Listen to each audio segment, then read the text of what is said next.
स्वागत है आप सभी का। मैं असरार अहमद। नए साल का सौगात मोदी सरकार लोगों को ऐसा देने जा रही है कि 36 सरकारी कंपनियों को अब बेचने का इरादा कर चुकी है। अपने पूंजीपति मित्रों को यह सरकारी कंपनियां मोदी सरकार बेच देगी। आपके लिए बड़ी खबर है कि आप मोदी मोदी करते रहिए, लेकिन मोदी सरकार आपके लिए जरा भी नहीं सोचेगी। वो अपने पूंजीपति मित्रों के लिए सोच रही है और आए दिन सरकारी कंपनियों को अपने मित्रों के हाथों सौंप रही है। गर्व से कहिए मोदी जी आएगा तो मोदी ही। उत्तर प्रदेश में चुनाव है और प्रधानमंत्री से लेकर मुख्यमंत्री, गृह मंत्री सब के सब लगे हुए हैं कि किसी भी तरीके से उत्तर प्रदेश का चुनाव जीता जाए। उत्तर प्रदेश में कई ऐसी चीजों का शिलान्यास भी किया जा रहा है, लेकिन बाद में यही सरकार उनको भी बेच डालेगी। आप इस गलतफहमी में ना रहिए कि सरकार आपको वो दान कर देगी या आप उसमें काम करने जाएंगे। जी हाँ, मोदी सरकार कोई एक दो सरकारी कंपनियों को नहीं बेच रही, बल्कि मोदी सरकार की लिस्ट में कुल 36 ऐसी कंपनियां हैं जिन्हें निजीकरण के लिए चुन लिया गया है।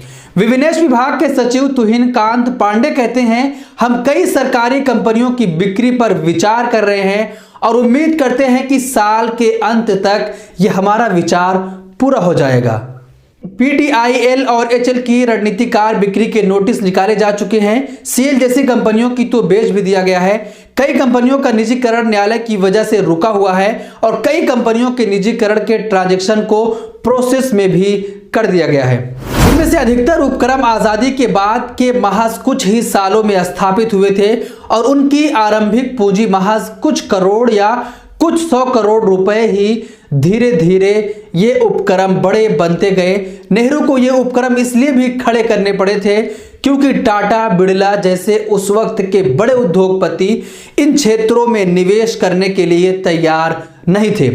इसलिए तत्कालीन नेहरू सरकार ने अपने संसाधनों में इन संस्थानों को स्थापित किया। आज इन PSU में से कईयों का मूल्य लाखों करोड़ों रुपए में है, जिसे बेहद सस्ते दामों पर अपने मित्र पूंजीपतियों को बेचकर मोदी सरकार अपनी आर्थिक नीतियों से खाली हुए खजाने को भरना चाहती है। यह इल्जाम भी गलत लगाया जाता है कि तमाम PSU पुराने सरकारी ढर्रे पर चलते हैं। सच यह है कि जितने भी PSU आज रन कर रहे हैं वे सभी के सभी पूरी तरह कॉर्पोरेट कल्चर पर काम करते हैं। ऐसे ही PSU में काम कर रहे मेरे एक मित्र बताते हैं कि ये सारे PSU अखिल भारतीय परीक्षा के जरिए टॉप प्राइवेट कंपनियों की तरह IIT, IIM, NIT से कैंपस प्लेसमेंट करते हैं और सबके सब आत्मनिर्भर हैं। लाभ घाटा अलग बात है। सबके सब सैलरी अपने किए हुए व्यापार से अपने कर्मचारियों को देते हैं।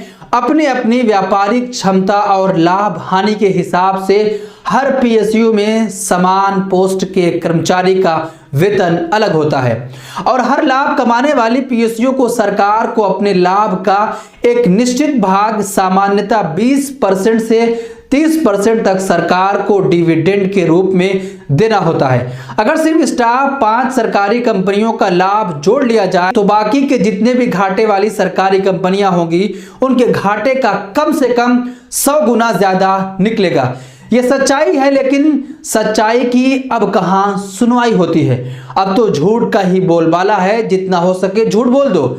इतना सब होने पर भी जनता में एक धारणा घिर कर रह गई है कि निजीकरण का बहुत फायदा है और सारे PSU कर्मचारी मुफ्त की तनख्वाह लेते हैं। अब अंत में आप उन 36 सरकारी कंपनियों की लिस्ट भी देख लीजिए जो जल्द ही अडानी, अंबानी जैसे पूंजीपतियों के कब्जे में जाने वाली हैं।